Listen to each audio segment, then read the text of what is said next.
Welcome to our explainer. Today, we're going to break down oral cancer prevention, and we're really going to focus on one core idea: how finding it early can be a total game changer. So let's kick things off with a number. 52%. That's the 5-year survival rate for oral cancer. And you might be asking yourself, why isn't that number higher? Well, the reason is actually more straightforward than you might think. And here's why. The single biggest challenge, the biggest hurdle with oral cancer, is that it's usually found too late, after it's already had a chance to progress. And that is exactly what we want to change. So, here's our game plan. First, we'll get a handle on the danger itself. Then, we'll look at the risk factors. From there, we'll build out your personal prevention playbook. By the time we're done, you'll know exactly what to look for and really understand the power you hold. Okay, let's dive right into this first section and get a really clear picture of what we're actually up against. So, when we say oral cancer, what are we really talking about? Well, it's basically cancers in the mouth and the upper part of your throat.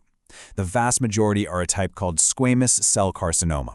Now, don't worry about the fancy name, it just means they start in the flat cells lining your mouth. But here's the absolute most important thing to remember.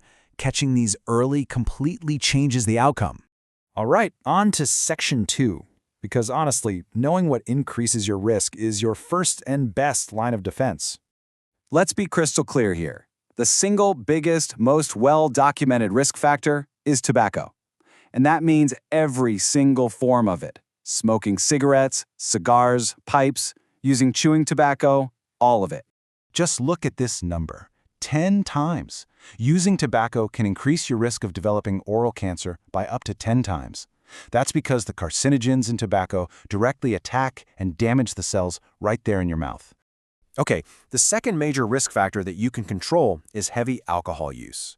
It's a problem on its own, but it also has a pretty dangerous partnership with that first risk factor we just mentioned. So, heavy drinking can increase your risk by as much as 6 times. But here's what's so critical to understand. When you combine heavy alcohol use with tobacco, that risk doesn't just add up, it actually multiplies. It's a devastating 1-2 punch. Now, beyond the big two, there are other factors at play.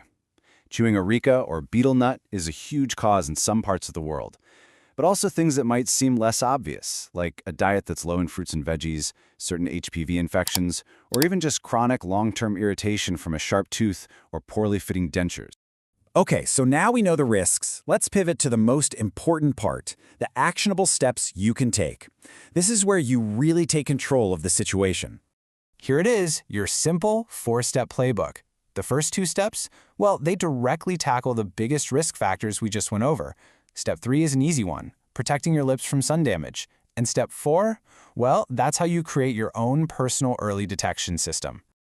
And check this out. This shows you just how much of an impact simple changes can have. Some research suggests that the antioxidants in vitamin C-rich fruits, like oranges, could cut your risk of oral cancer in half.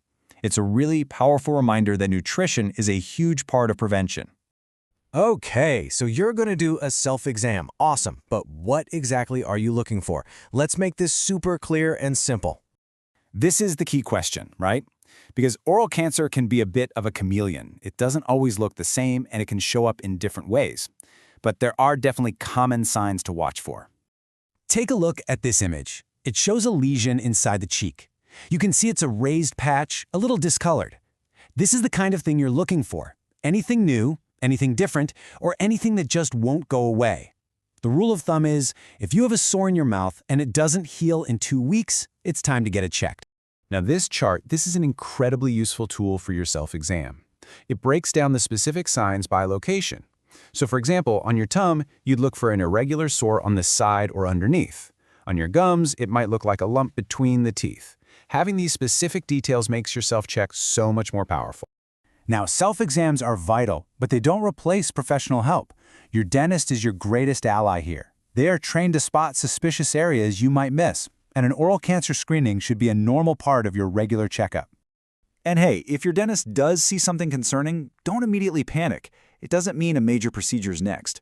They have simple, painless tools to get more information. A special dye can highlight abnormal cells, or a small brush can gently collect cells for testing. And that brings us to our final and most important section, because the key piece in this entire puzzle, well, it's you. I want you to remember this number, 80%. It's estimated that 80% of deaths from oral cancer could be prevented. That is a huge, incredibly hopeful statistic. So the ultimate takeaway here is simple. By knowing the risks, making healthier choices, doing those monthly self-checks, and seeing your dentist regularly, you build a powerful defense. Your awareness and your actions are what make that 80% number possible. So we'll end with this question. It only takes a couple of minutes in front of a mirror with a good light. So, when was the last time you really took a close look inside your own mouth? Doing that this month could be one of the most important things you do for your long-term health.